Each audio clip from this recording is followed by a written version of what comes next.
ปาดโอ้โหนี่ออริจินอลดีเนาะเชฟเขาเนาะไอ้นี่ใส่พริกแหมปาด นังคก โอ้ นังคกเลยบ่ครับ วาสนาว าสนา ปาดโต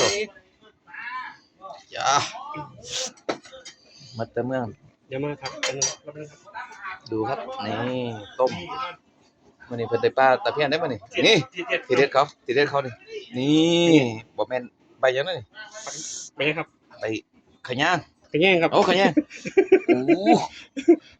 สุดๆโอ้ยหอมเลยโอ้โหวาสนามาหน่อย วันนี้เราได้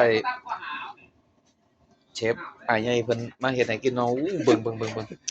ก็อืมมาจากสวรรณเขตเด้อนี่อู้ผักอ่า ก่อนตะเกียบ สุดยอด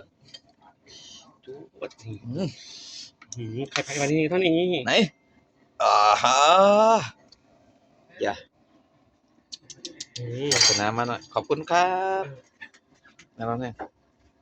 เป็นร้านหนึ่งเมนู